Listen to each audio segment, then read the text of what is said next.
Today's August 23rd, 2023. I'm Dr. Randy Bach. I'm honored today to have the amazing and interesting, um, um, articulate, great writer, musician, Tal Bachman with me. Tal, uh, what's it been like lately? And can you tell us about your amazing series on, of all things, rugby? It's been awesome lately. I just finished a rock and roll tour with my dad. We were down in Iowa and Michigan, so that was lots of fun. And yeah, I did finish the rugby series a few weeks ago on Stein Online, which was a lot of fun for me. I don't know about anybody else, but That was a lot of fun for me. It wasn't so much fun. I mean, I think it's I don't know what the word would be. Deeply redolent. I'm hmm, a. This is not going to be about me, but I am a medical doctor, but I spent a lot of my time playing squash. And it was like right, at a certain point, I thought that I was doing the medicine obviously to keep things going, have a family, and keep the practice, employ people, help the world, and so forth. But at certain times, just between me and me, I thought to myself, well, this is just a great way to keep my squash career going. I make enough money that I can keep part of a squash club and this and that. And it was a lot of there was a lot of uh, um, attention and intention to just keep the squash going. So I came to it late, and in my 30s, and I hadn't really been an athlete. I was kind of the study guy, doing medicine and chemistry and physics and all that kind of stuff, and so I never really posited myself as an athlete. But it just became an intense, consuming thing to get right. out there and lose oneself in this midst of reaction time and all that kind of stuff. So I give that as a partial preface to the fact that your stuff is on rugby, but it also has a universal quality, and you bring out some really amazing historical aspects. I'd like you to talk about who is he? I don't know if he's professor or headmaster, whatever, Arnold, at the rugby school itself, and maybe tell us a little bit about what his ethos and passions were. Sure. Well, I mean, the sport of rugby originates in England in the well, officially, it originates about 200 years ago, according to legend, and it originates at rugby school in Warwickshire. And it was the in-house ball game. So when you dive into these British private schools, which they actually call public schools over there for kind of, it's just that kind of linguistic, interesting linguistic idiosyncrasy. What British public schools are what we would call private schools.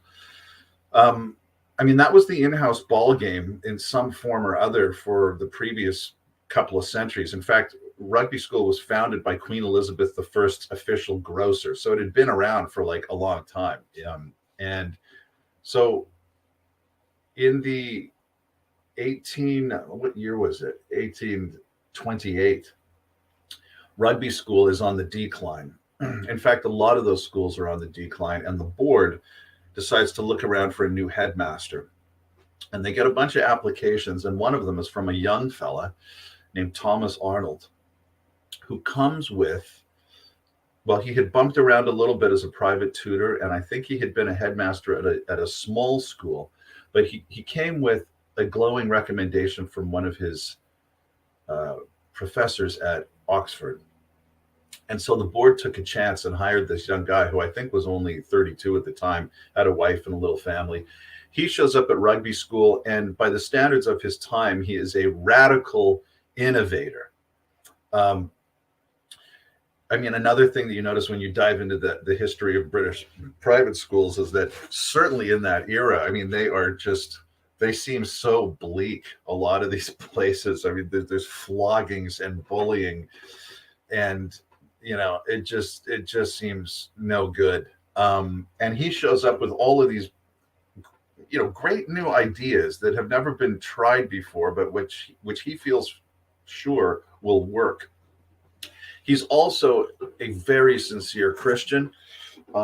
and this is an era before Christianity has lapsed into like the mainstream of Protestant Christianity, before it has lapsed into this kind of Ned Flanders Hallmark card kind of vacuous feel good thing. I mean, this is an era when Protestant Christianity overall is still very focused on what they used to call like your walk and your talk, your actions. It's not like Christianity for Thomas Arnold, as for many of his contemporaries, was not the almost exclusively creedal religion that it would become now 200 years later, where in so many versions of certainly of Protestant Christianity, it's just about what you believe.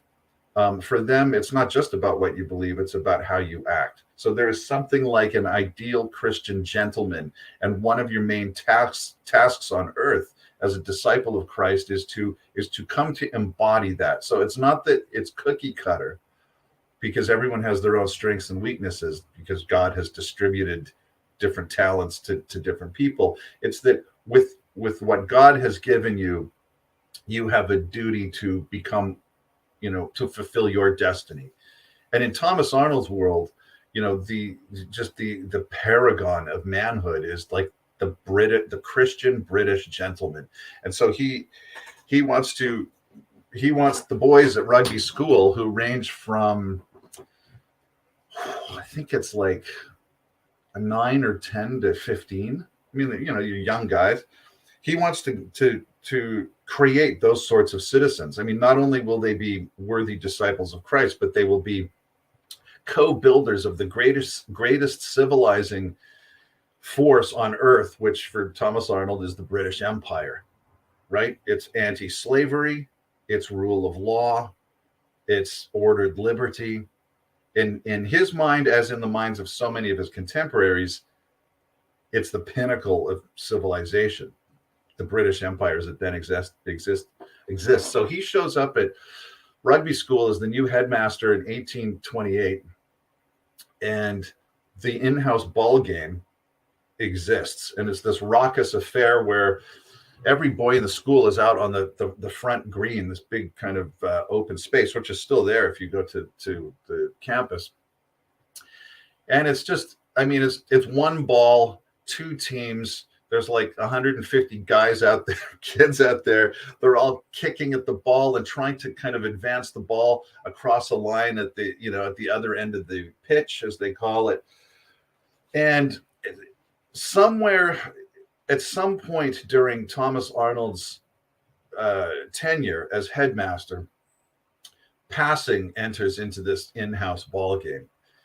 And with the advent of passing, like somebody can pick up the ball and pass it, but also run with it to advance the ball. So it moves on from almost exclusively a kind of a dribbling, kicking along the ground and punting game to dribbling along the ground, punting, but also picking up the ball and running. And now there's tackling, and now there's passing. It sort of emerges, like a proto rugby emerges. So that's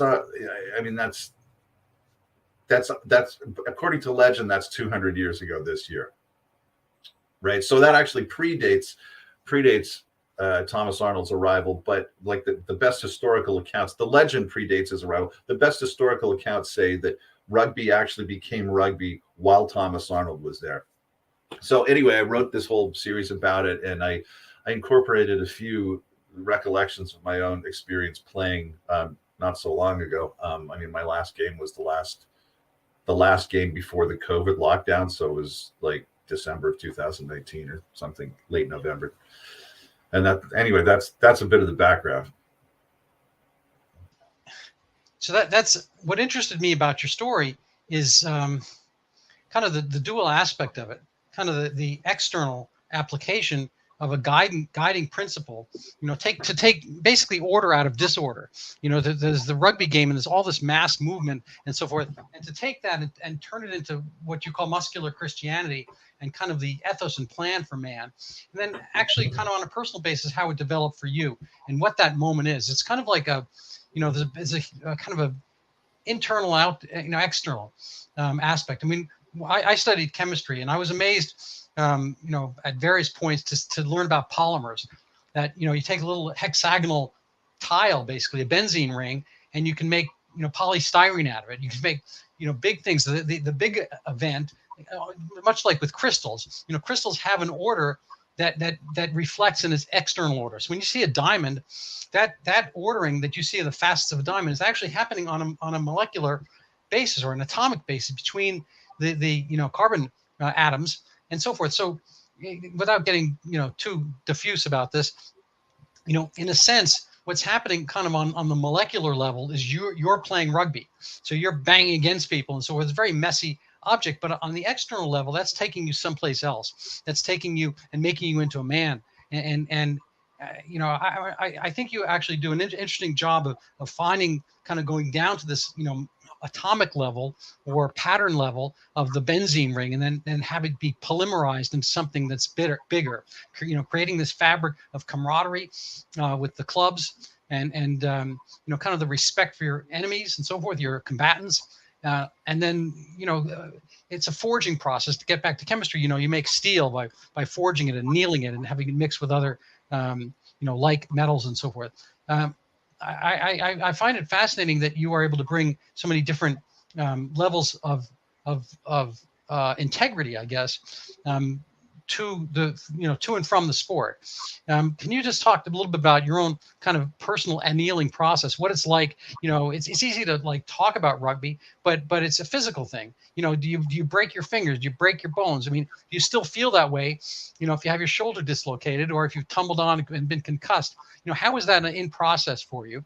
And what are the moments like? And how do you kind of get these epiphanies, from the field onto the paper? And how do you, think they transmute kind of socially and globally amongst the rugby players, fulfilling Thomas Arnold's, vision? Yeah. Well, I have to say, I really like how you're diving deep into this. Yeah. Well, okay. For me, if we had grown up in New Zealand, maybe we wouldn't recall this process in the same way. But I started playing. After my marriage implodes in the late 2000s or whatever. So I'm already well into adulthood. In fact, I'm older than most of the guys on the team. But not only that, I'd never really been into the gym. So I'd never really done, other than kind of running around with the Boy Scouts when I was a kid and hiking and camping, I'd never done anything that violent and that kind of ritualistically violent. I played baseball and stuff, but other than the odd clash between catcher and a third base runner, that's not really a contact sport, or maybe at second base during a steal. So one of the things for me is that it's really scary. You don't really to kind of not play, and then all of a sudden you're like, okay, well, I'm going to play. Well, there's always going to be somebody bigger than you on the pitch, against you, trying to stop you. You have to either tackle them or they're going to tackle you, or a couple of them are going to tackle you. And depending on what position you're playing, you might be way out in the open and guys have lined you up and they've gotten like a good, 20 meter, as they use metric in rugby, 20-meter gallop on you. And you're like sitting there, you're waiting for the punt to drop because you're playing out on the wing like a wide receiver, right? That kind of equivalent in football. So one of the parts of this is just, for me, and I think for others, is going through the process of looking at something that is just mortally, viscerally terrifying.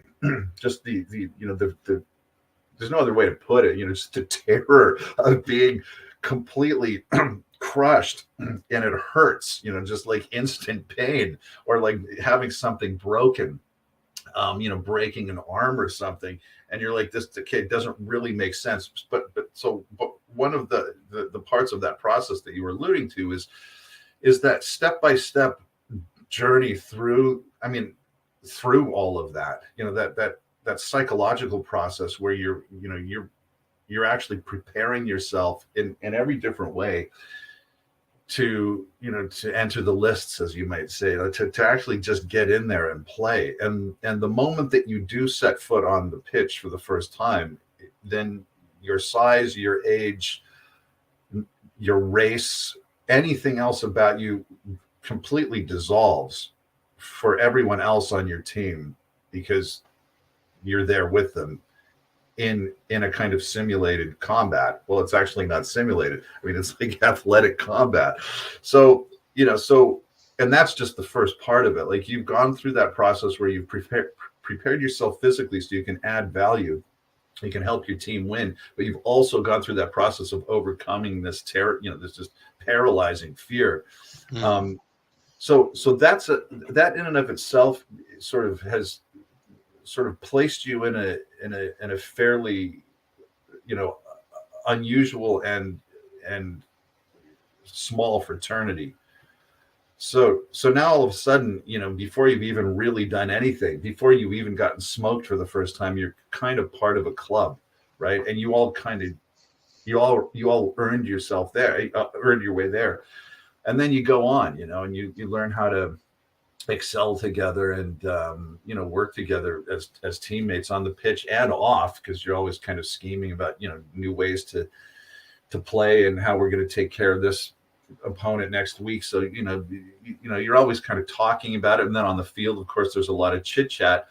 So that's the first thing is that kind of that individual journey to a kind of, I don't want to use too much hyperbole, but a kind of a warrior state of mind where you're ready to just go out there and do whatever it takes to win and to bail out your buddies, because sometimes they get into trouble during the game. They get tackled and they're, whatever, they might get stomped, and you got to kind of bail them out a little bit in that split second.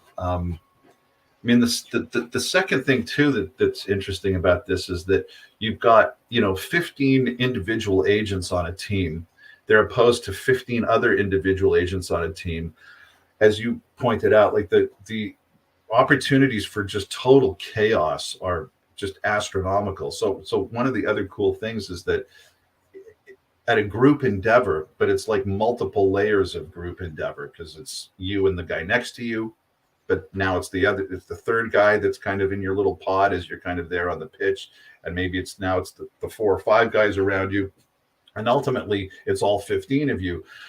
At those various levels of order, you're working together to create a potent order out of chaos. And so you're doing that through, well, some of it happens off the field, of course. Like you'll practice going through different motions and routines and like coming up with little calls, and because it's happening.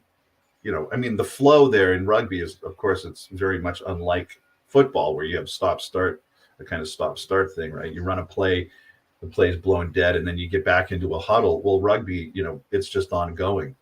Unless there's an infraction or somebody kicks the ball out of bounds, it just keeps going. So you are learning in real time, but at very fast real time, how to carve out of or create out of this total chaos and disorder, order, but not just order, like potent achieving order. I could go on, but I don't know if that's kind of what you were. That's excellent. So are there stoppages if somebody gets injured? I mean, what happens? Or injuries just kind of like you're going to move right on, and you're not going to be able to do that much? I mean, are there substitutions? I'm not a rugbyist. Well, if you get kind of knocked over and you can't get up for a while, play will continue. So they're kind of playing around you. So every once in a while you'll see a guy just like, lying there, like grabbing his leg or something. He just got, a knee into his thigh or something, and he's like temporarily can't get up. So play will continue. If somebody gets really genuinely injured, like the referee sees, somebody like maybe goes into a tackle, you're running full speed, there's no helmets, and maybe somebody gets an elbow to the head and the guy's knocked out. I mean, that doesn't happen very often. And one reason it doesn't happen very often is well, the two reasons. You're not trying to hurt people. You're trying to take them out of the play, but you're not trying to like permanently brain damage somebody for the most part. I mean, I didn't really see that. So that's the first thing. You're not trying to permanently injure your opponents. You're just trying to like win. But number two is you spend hours and hours in practice on your tackling technique, right? So you're practicing going low, taking the heads out of your, trying to practicing getting tackled safely, you're moving your head out of the way, and practicing tackling other people, moving your head out of the way and not hurting the other guy. But sometimes there's accidents, right? You jump up and you kind of get hit and you're off balance and you get a knee to the head. In those cases, the referee can just will blow the whistle and stop the game because, obviously a player's health is more important than winning this game. But other than that, stoppages will occur when somebody has broken a rule. Although even then, the play doesn't necessarily stop. So if we have the ball and one of the defenders breaks a rule as he's trying to, say, tackle one of us, the referee won't stop the play necessarily. He'll let play continue. It's at his discretion how long he lets it continue. But to stop the play just because a defender committed an infraction when we have the ball would be to penalize us, right? Because we might be on the verge of scoring. So it would arrest our momentum. So what the referee will do is he'll just hold out his hand and he'll yell advantage. So that just means the defenders have committed a penalty. I'm not going to stop the play right now. We're going to see if these guys can like make something happen in the next 3 or 4 or 5 plays. And if it doesn't, then he'll stop the play. And then he'll bring the ball back to where the infraction was committed, and then we can like say try to kick for 3 points or something like that. I don't want to get too far into the weeds on all the rules, but yeah. Or if somebody kicks the ball out of bounds, there'll be a stoppage in play, and then you'll have like a line out throw. So kind of in soccer, where the guy will throw the ball in. It's like So what were the changes? Once you are part of rugby, rugby is part of you. I'm quoting Tal Bachman. What part of you is rugby? What did it do to you? How did it change you? Where do you see yourself now, and do you recommend it? It never leaves you if you dive in. I mean, there's people that like were kind of forced into playing rugby at school, and it didn't really take because they weren't really into it or something. Because but if you dive into rugby because that's something that you're really interested in, and you give it a go. Those rhythms and new sort of psychological traits that never leaves you. So and one of the reasons that it doesn't leave you is because there is no better simulation of the chaos, the rough and tumble of normal life than rugby. I mean, there's no sport that has more applicable life lessons, just like, because and also I guess it somewhat depends, a little bit maybe depend on your position, but not that much. I mean, because you're all in it together. It's all the 15 guys. So just as you go through life, like for example, thinking in terms of teams, right? I mean, how far can you get on this planet just alone? As a hermit, like just the one man band. You can't really get that far. You got to look. There was Herman and the Hermits. They yeah. Well, exactly. A group endeavor, right? The Herman and the Hermits. They had the managers, they had the publishers, they had the songwriters, they had the guys that performed on stage. And Peter Noone is still out there, I think. Touring. Is he really? Yeah. Anyway, I'm glad it's Peter Noone and not Peter No One. Yeah. Yeah. but yeah, all of those things, that never really leaves you because it's just the same kinds of things. Like when is the moment that you and your team are going to strike, and so you kind of develop a sense for like the kind of momentum in life. Like for example, in business negotiations, I know this sounds fanciful, but this is actually true. Or even just kind of going through that process of like you're looking at a really potentially uncomfortable, like a socially awkward, social anxiety inducing situation, but you've already gone through it. So, right, with rugby, right? You've already gone through this process, so it's like after that, it's like, yeah, I can handle this. All of those sorts of things. Yeah. When do you play it? When do you play rope a dope? I'm talking about like you're building your business or you're trying. When are you going to go rope a dope? And then when you are playing rope a dope, when are you going to strike? Well, you have to be able to kind of sense in an animal way when your opponent is vulnerable and with your team, right? So you have to be a team manager. It's kind of like this is kind of like maybe one of the reasons why I have felt critical of Trump. You know, I watched this guy in action, unable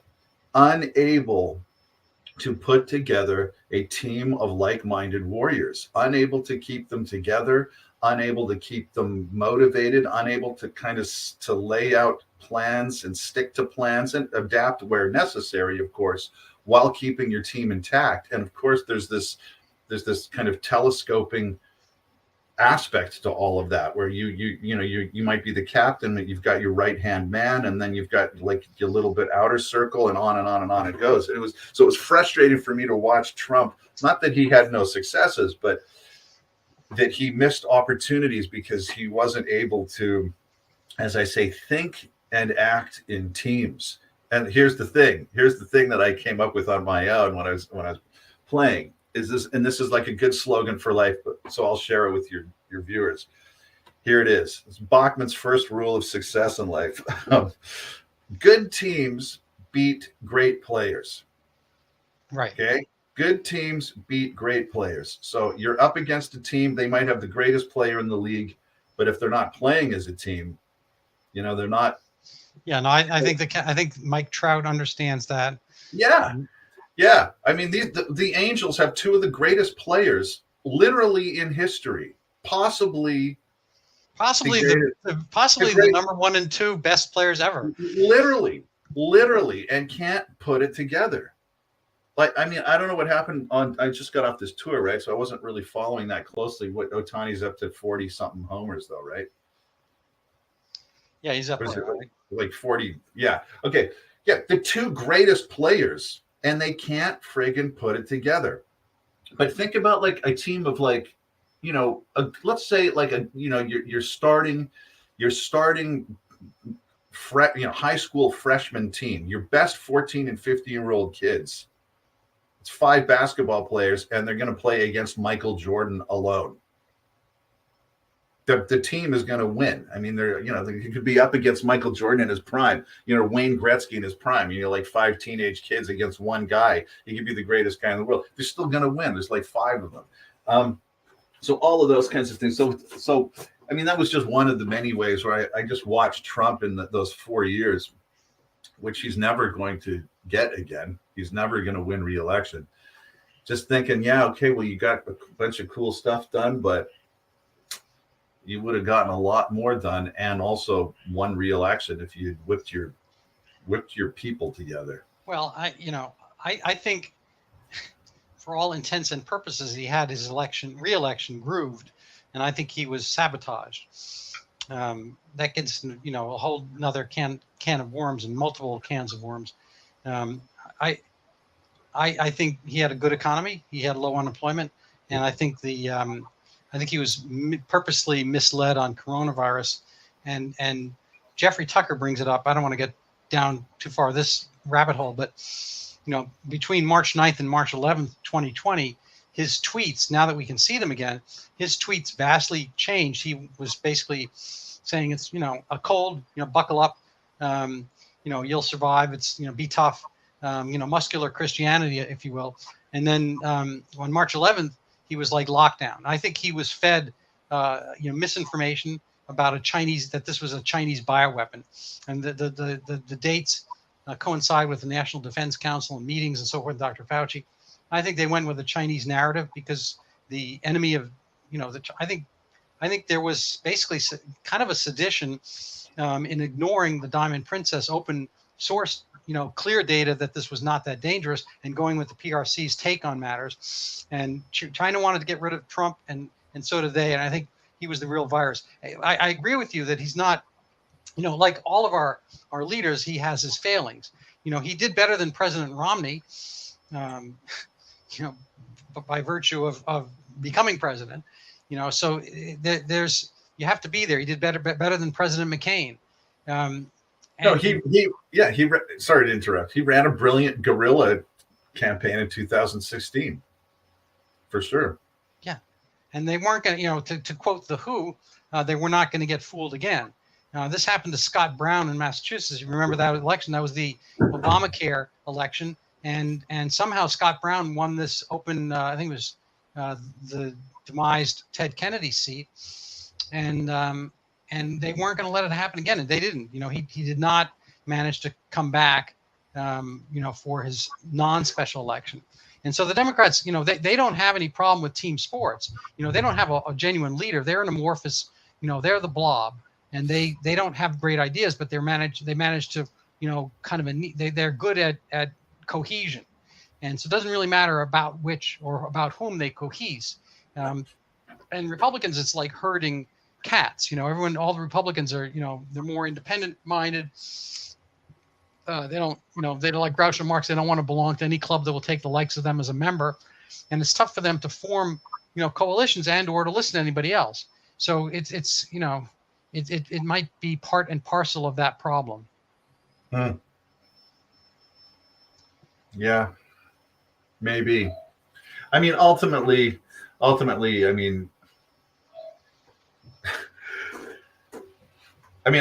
Trump, obviously he has to take responsibility for a lot of this stuff, right?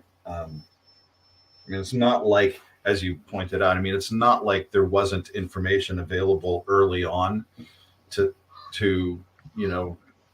kind of puncture what became the official narrative. Right. But I don't know if he didn't.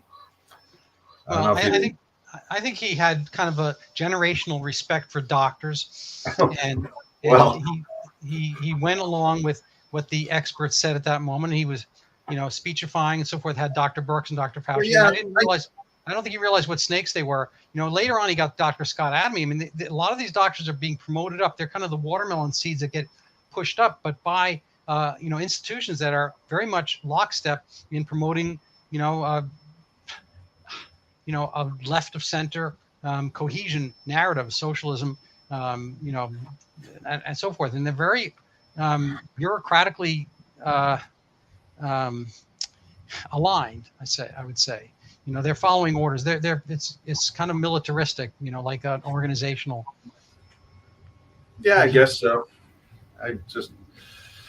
I don't know. I just feel like if there were a lot of people that didn't get rolled, it's not like there weren't good data early on suggesting that literally every single bullet point, what do they call them in Hollywood? Beats. Every single beat or like kind of story point of the official story was at the very least doubtful. Yes. So it's like, so you're sitting there, I don't know. It's like, how do you miss that? And it's not like, as you mentioned with Scott Alice, it's not like Donald Trump didn't have the opportunity to get, opposing views. He had guys around him that were begging him to listen to them, telling him that Fauci and Birx were completely untrustworthy. And, not for the first or last time, he blew off the people that were telling him the truth and trusted the wrong people. Yeah, I think he was. Clearly that's a tragic flaw. I think that it's hard for me to. I get it, but I think there were a lot of people at work to convince him thereof, and it was deeply institutional. You can see it right now. They basically cough up like a hairball anybody that disagrees, and they do worse than that. There's a lot of. The only good thing that I've kept saying about COVID-19 is you've seen who your friends are, and you've seen in which it's been kind of a stress test for institutions in general. It didn't just happen here. The places that were our friends, our national congeners of the British Commonwealth and so forth, Australia, New Zealand, they send their troops into Vietnam when we send our troops in. They follow us into Afghanistan and so forth. They turned into mini despotic potentates basically parliamentary potentates on, and they found the fault line of democracy. Well, yeah, as did governors, right? It's like Gretchen Whitmer and all these guys, all these people. I mean, they Yeah, turned into like mini tyrants within the United States. yeah, I yeah, don't think that. I don't think that we should.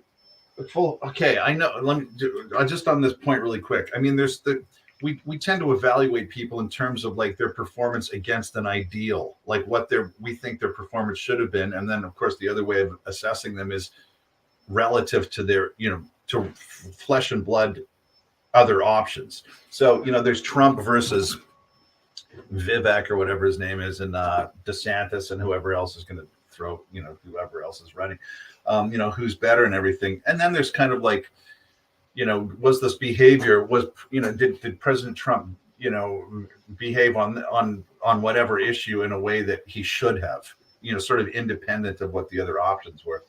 And on that last thing, I don't think that we should forget that it was under Donald Trump that American citizens suffered the most egregious obliteration of their constitutional rights in the history of the Republic, minus, I guess, slavery and Jim Crow. I mean, he did nothing while governors around the United States obliterated constitutional rights. Now, what I keep coming back to is, and I don't know if we've discussed this in a past video, but if, let's say, the governor of Alabama tomorrow announced that he was going to re-enslave Black people, we would all expect the federal government to move in. The president would move in. You're not allowed to do that because you're abridging constitutional rights.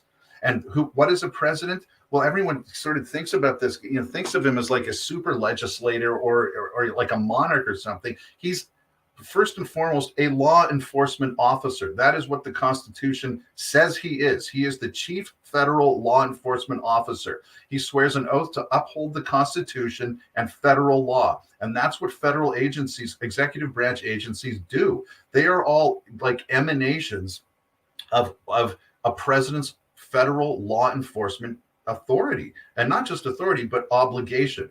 That's what the EPA is. That's what the DOJ is. And of course, the DOJ overlooks FBI. That's what those agencies all are. So, one of my questions is, we didn't have the governor of Alabama announcing he was going to re-enslave Black people, but we did have governors doing similar things in terms of like obliterating, let's say, your right to attend a worship service, right? And and these, like attend church and stuff. You can't leave your house. You've been incarcerated. So we had like liberals crying for, I'm not saying without reason, fussing and going crazy over Japanese internment camps from World War II. I'm not saying without reason. And yet we had governors in the United States that turned their states into giant internment camps, like confining American citizens to their own homes, including our like elderly parents and grandparents who they like locked into state care facilities. Outrageous obliteration of constitutional rights, and even beyond constitutional rights, like what the framers might have called your natural rights, rights that inhere within you just by virtue of you being alive before we ever get to writing up a constitution or writing a statute. So we got violations of constitutional rights, statutory or civil rights that have been kind of granted to us through political, means like legislation, and natural or unalienable rights. And Donald Trump tweets about it while these governors are doing this. So, like we wouldn't give a pass to a president who just tweeted complaints about the Alabama governor re-enslaving Black people. So why are we doing that with Donald Trump when he did nothing to rein in these crackpot tyrant Gretchen Whitmer, Andrew Cuomo? Andrew Cuomo kills 10,000 plus seniors by forcing people that he knows are COVID positive into state care facilities and kills them all. And nobody holds him responsible, like not Donald Trump. This was Donald Trump. So Randy, like one of my beefs, one of the reasons why I don't even know that I want to kind of associate with mainstream conservatives anymore is that they give Donald Trump a pass on all of this stuff. When if it were Hillary Clinton doing all of this, they would still be apoplectic and they would be demanding like Nuremberg style trials and be branding her a traitor. And instead, a lot of these people are like kind of hoping that he wins re-election again. Where was this guy, the law and order president, defending constitutional rights during these crazy lockdowns? There were people like in California that were out on the beach like body surfing and stuff, and like, you know, the state of California is like arresting them.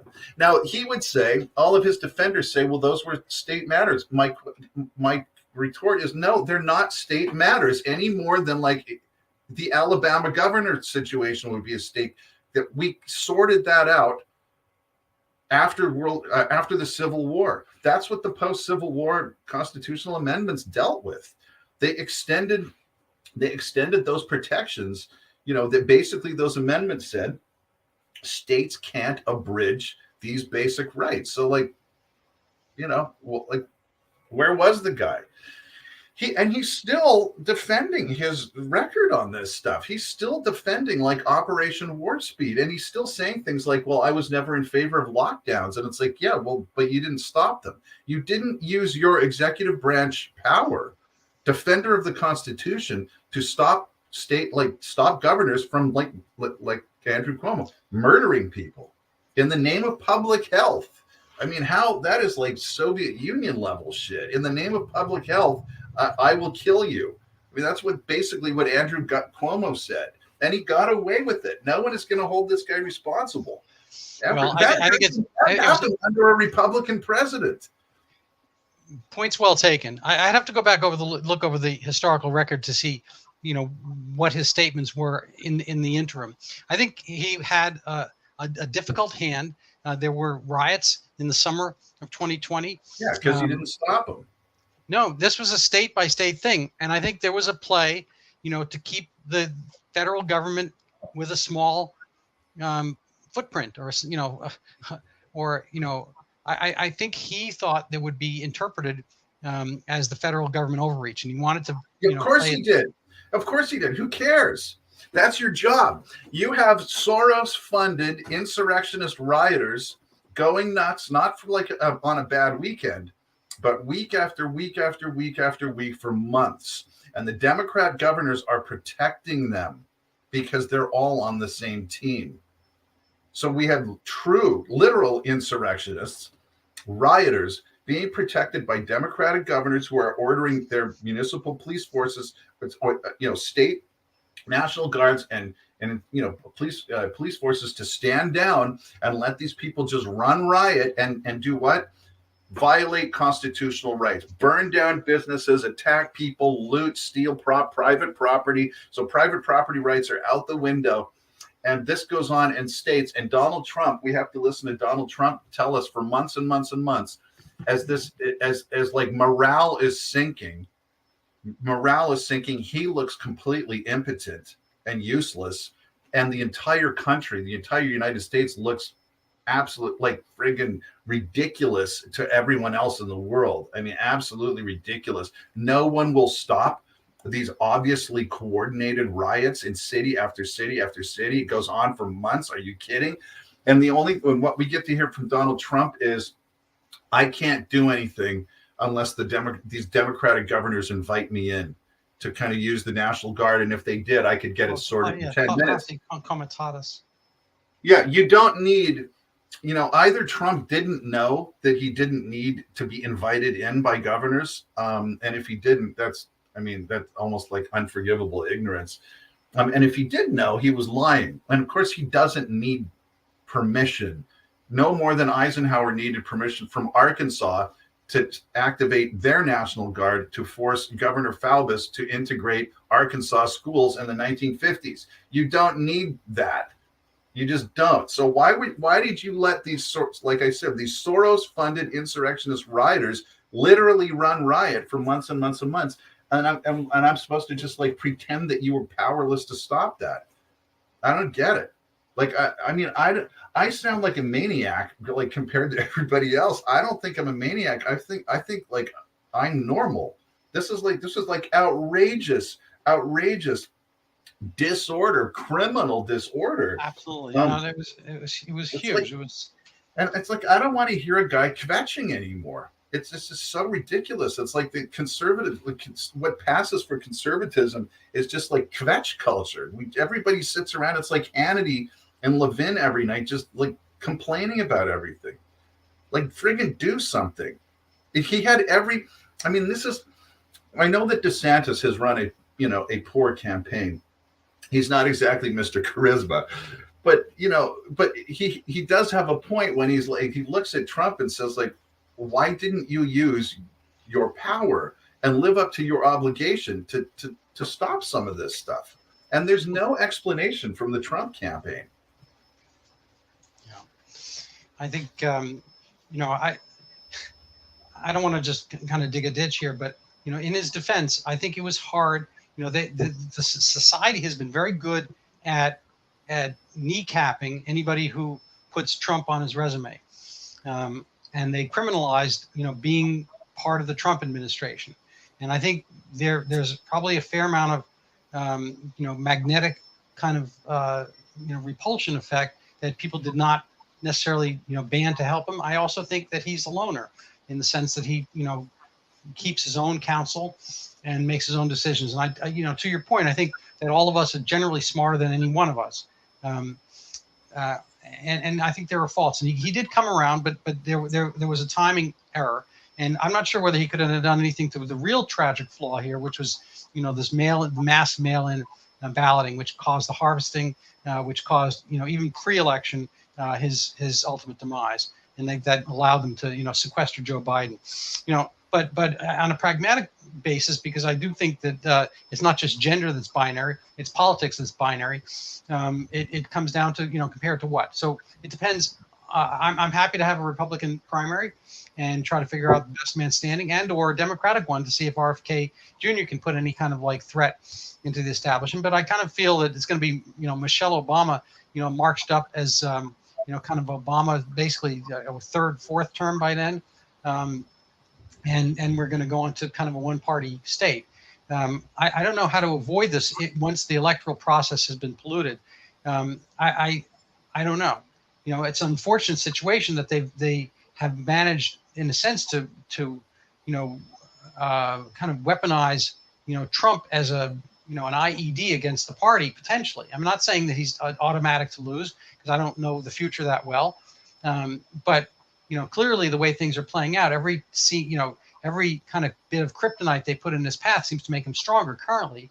But it's going to be, far interesting times. I'm not sure that anybody non-Trump can garner the Republican primary because, for all that you said, truthfully and earnestly about the pandemic portion, he was done wrong, and he continues to be done wrong, and they're grotesque in their animosity to him, and thus can be reinterpreted. If he scares them that much, then he is the guy, and he's the one we should put up. And I do think I try to temper the COVID stuff with all the better stuff. I mean, George W. Bush was president for 8 years, and we have John Roberts. His dad gave us David Souter. They mean basically total like empty suitish kind of guys, and Trump didn't. So he was able to take good advice. I'm not sure about him. About what's her name, the last one. What's her name? The woman. Oh, you mean on the Supreme Court? Coney Barrett, is it her name? Amy Coney Barrett. I'm not sure about her, but I think Brett Kavanaugh is really strong, and I think Gorsuch is pretty good. I think he did very, very well, and a lot of what's happening now, outside of the executive branch, the abortion ruling and the affirmative action ruling, I think those are, his legacy. And so it was great he got there, and he might very well have a mechanism to get back, because I think, for what it is, I mean, you and I might decide that this is the best course to have, President DeSantis or President Ramaswamy or whatever, or, even President RFK Jr. But that's not how democracy or even a constitutional republic functioning with a Democratic, corollary is going to operate. And so, within the realm of who is on the ballot at that point, if there's two candidates or three candidates or whatever, I'm going to want the better or best of those possibilities. And so I don't put Trump out of that, realm of possibility of being on the ballot. And once he is, I would do everything to kind of, push him across if he's running against, Michelle or the living corpse of Joe Biden. Well, Obama is never going to run for president. How do you know that? Because she's too lazy. She's never going to do it. She doesn't want to do Look it. At Joe Biden has the energy of, Yeah, but he's this kind of cankered golem-like ambition, ambitious, power-seeking. I mean, this has been Joe Biden's dream. What does she have to do? If he managed to run by sitting in his basement, you don't think she could run sitting in her basement? Well, yeah, they could manufacture a campaign. I don't think she wants to hassle. I think everything would be promised to her, and she wouldn't. I mean, she would be as much of a president as Joe Biden, and people on the left think he's an awesome president. Whatever. I know. I'm just saying. I totally concede all that. I mean, how much? Like your point is, how much is Joe Biden really doing? Not that much. The guy's wandering around. He doesn't really know where he is. I'm just saying Michelle's never gonna do that. That's my prediction, and Trump will win the nomination and then lose the presidential election, and then the Democratic victor, whoever that may be, will continue destroying the United States, and all of the people that kind of pulled Trump over the nomination finish line, because you might call them like the ever Trumpers, will blame everybody else for that. Yeah, well, it's not dispositive. I mean, I'm not sure that nominee DeSantis will, do better than nominee Romney per se. Well, it's not Romney, right? It's like who would do better against the Democrat in 2024. And if you look at every single poll that they've done in swing states, and I've actually had a look at the polls myself, because polls can be designed to elicit particular types of responses, and other times the polls are designed to just actually try to get at the truth, right? So I had a look at a bunch of the polls. They didn't seem loaded at all. I'm saying that as a former pollster. And every single poll that I looked at, and they've been running them for like 6 months in swing states about who does better against Biden in 2024. DeSantis does better against Biden than Trump does. Trump will never win again. I'm not saying he shouldn't. I'm saying he won't. It will just never happen again. And, this is why it is, I concede your points about, a lot of good stuff happened. Trump made some really great decisions. He did some really great stuff. He didn't start any new stupid wars. He got his people on the Supreme Court. Economy was humming along. The energy independence thing was great. The idea of repatriating high value manufacturing jobs, and that initial kind of momentum toward that goal. I mean, that's just great. I mean, we have to do that. But it was difficult for me to watch him sabotage himself and commit unforced errors and ultimately lose power. And one of the things that we all really should remember is this kind of strange mindset now on the the right, which is that Trump didn't really lose in 2020. He actually won the election, and there was all kinds of shenanigans, electoral chicanery, and he didn't really lose. So here's what I'm saying is, I'm not denying that there was electoral chicanery. I'm not even ruling out that they stole the election, but he lost power. And that's all that really matters in the end. You lost power. And it's kind of this thing where it's like there's this kind of horrible amoral level to politics, which Machiavelli talks about in The Prince, his famous work of political theory, which is there's all the normal moral stuff and the ethical stuff, but there is this kind of level where the ultimate political sin would kind of be not doing what it took to kind of keep power. presuming you were going to do good. I'm saying that presuming the person would want to do Right. good things. So I'm not saying breaking a law, but I mean, if you're derelict, if you're It's tricky. negligent, It's if tricky. I you're mean, as we've seen with Hillary and Biden, they can pretty much, skin somebody on Main Street and get away with it. And yeah, Republican doesn't have his shoelaces tied. He's going to get subpoenaed. yeah, I know, but so like, but I know. Yeah, sure, of course. Well, of course. I mean, everything that's happening now to Trump is what I said was going to happen to him like 3 years ago on one of our private, several of our private Zoom chats on video. I mean, I don't know if you were on some of those. I mean, this was always in the cards. This is why this guy needed to get into power, recognize that this vast, deep bureaucracy, this permanent DC hated his guts. He needed to accept that they hated his guts. They were always going to hate his guts. They were never going to give him the legitimacy, the validation which he craves. Never. And your Dale Carnegie, like win friends and influence people tricks are never going to work on these people. They're not like some aspiring model. It's not 1982, and you're not at a Manhattan nightclub where you're just going to seduce another young girl. It doesn't work that way with these people. This is like a demonic religion for these people.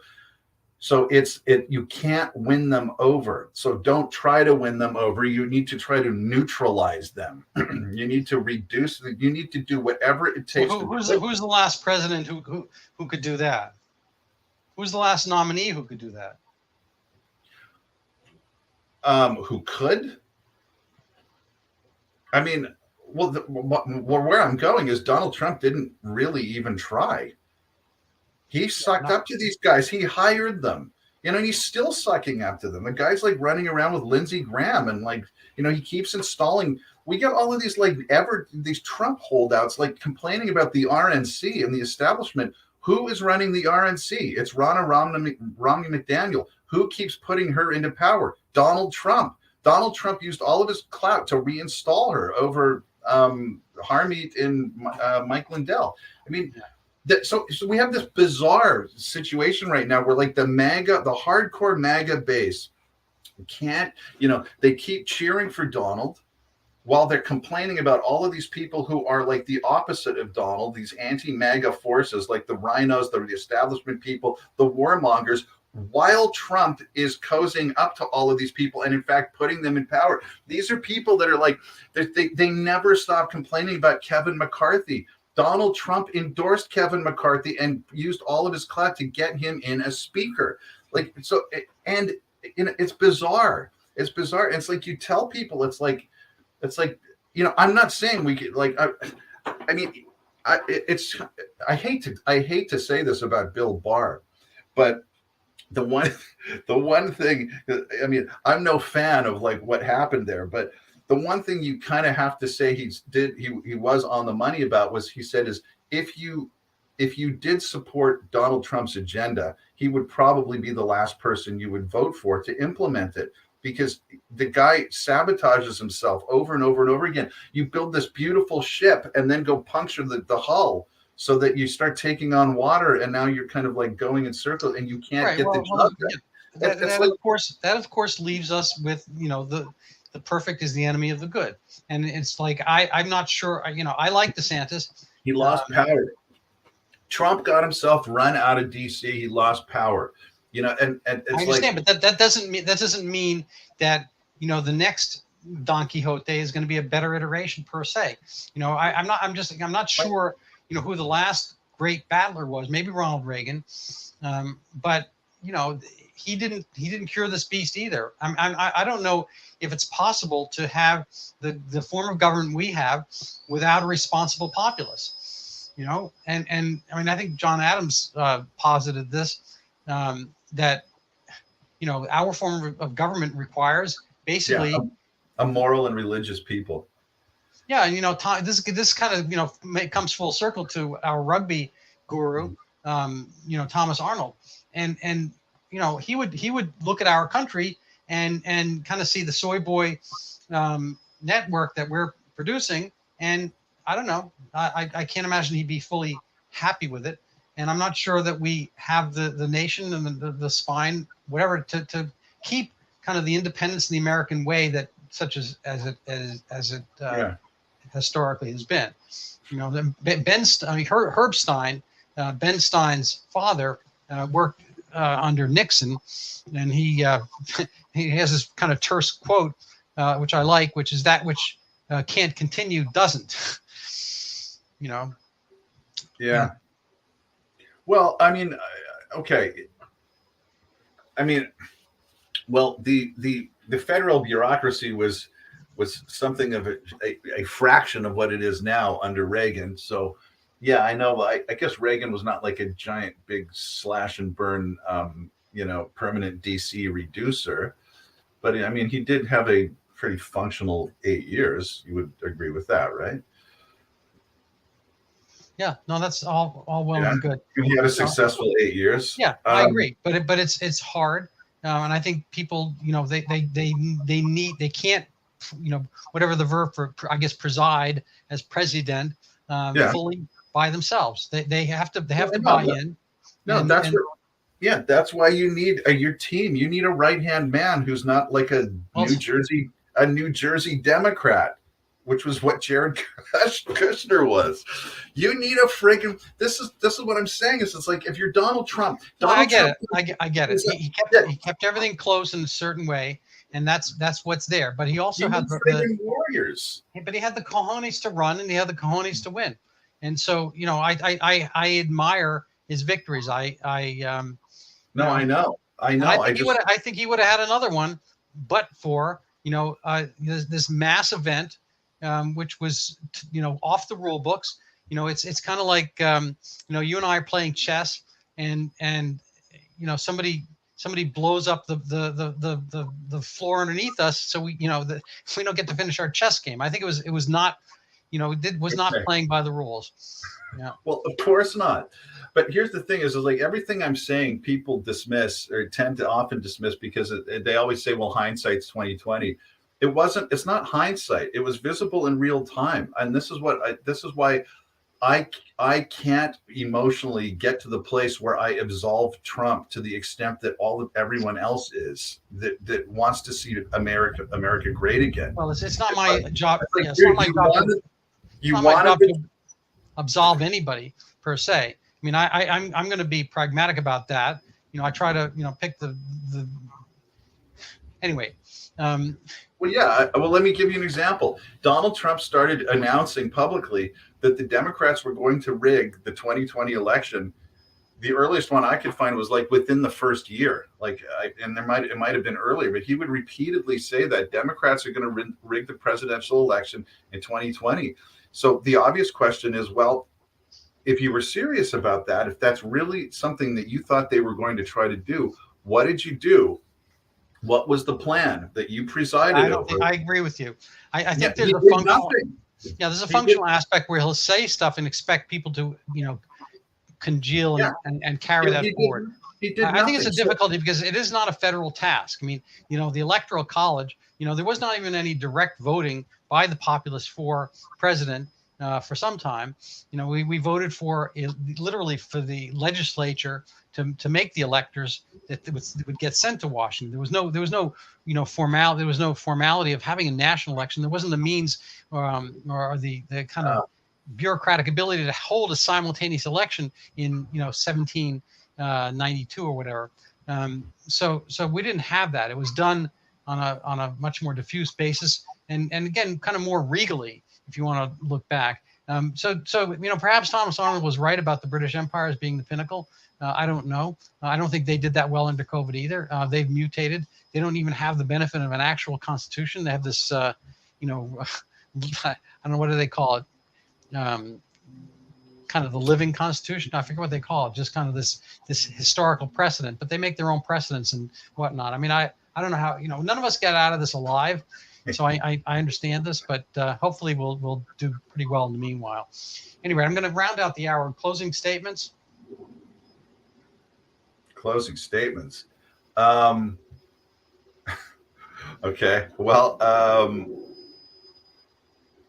first of all, Donald Trump had several options available to him, good options for preventing widespread election rigging in 2020, and that I can discover, knowing people in the administration and digging around, he just did nothing. So, that's number one. Number two, I want to just sound an alarm, as like the friend of everyone, like, watching this.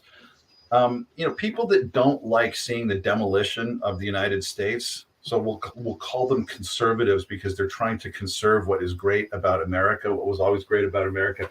There is this weird, like, mental disease that has just pervaded this group of people, where they never stop coming up with excuses for inaction.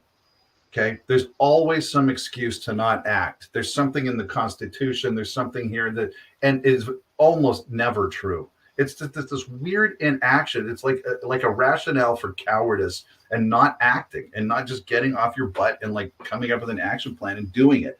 And it's really debilitating. It's like defeat begins in the minds of these people. I mean, that's another thing. Is like there is nothing that so-called conservatives love more than a noble defeat. We took the high road. Yeah, we got. I don't think. Yeah, no, I appreciate that. I think he was derelict in his execution. I don't think he like. I think he's more with Thomas Arnold, like, wanting to win. But yes, Yeah. your points. I mean, I'm not talking about anyone in particular right now, but I see a lot of this sort of expressed in sort of a lot of the chit chat on social media. On the right, well, we couldn't do A, B, and C because that would make us as lousy as our opponents. Well, not necessarily. No, not at all. But that seems like another excuse for inaction. And it always leads to like another defeat, which conservatives take a completely perverse pride in, as their country is like literally going up in flames around them. It's being dismantled. And by the way, all of these institutions, state, municipal, county, federal, and corporations that have been co-opted by arms of government are creating the weak, amoral, irreligious soy boy population that you're complaining that you're talking about. I mean, that's they're helping create that kind of citizen. I mean, it's just, but at least we still take the high road. It's like, forget it. I'm not saying break the law or be shitty. I'm saying, like, friggin' just get off your ass and do something like Donald Trump with like 2020. If you really believe that there's going to be widespread outcome changing electoral rigging, what is your plan? You don't even have to do anything. You wouldn't even necessarily need to invoke, although I don't know why they wouldn't. You wouldn't even need to invoke Article 4, Section 4 of the Constitution, which makes the federal government in charge of ensuring that states maintain, quote, a Republican form of government. Now, right there, you've got one window for federal involvement. Let's just say states were, say that groups of people at state levels were rigging their state presidential elections, right? They were rigging them.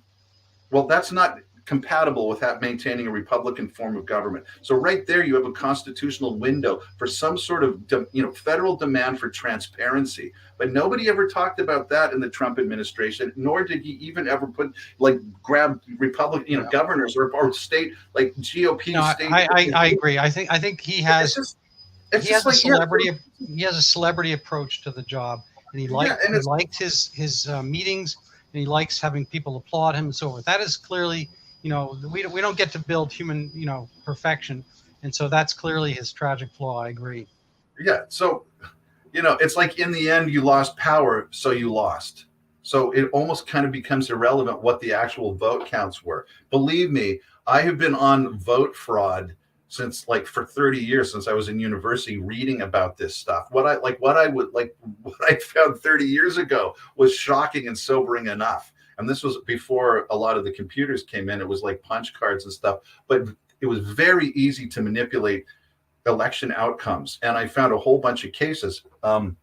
So it's not like I'm discounting election rigging. My question is, even today, what is the plan for preventing that kind of thing? Anyway, enough about that. So we're going to call it a day. I'm going to just pop up my my book. If people want to help support our podcast, and I hope you enjoyed this one, it was amazing. And I'm in Tal's debt. You can buy my book, hopefully even read it. It's called Overturning Zika. the pandemic that never was. You might not remember. It was in Brazil, 2015, 2016. It's an incredible story, and you should go out and buy it. It's if you like your conspiracies, so forth, there's a little bit of that. If you like your Dr. Fauci's, misspending U.S. funding, kind of keeping a pandemic around for political purpose, it's all there. Anyway, you should check it out. So thank you so much, Tal. Appreciate you being here, and we'll chat again soon, I hope.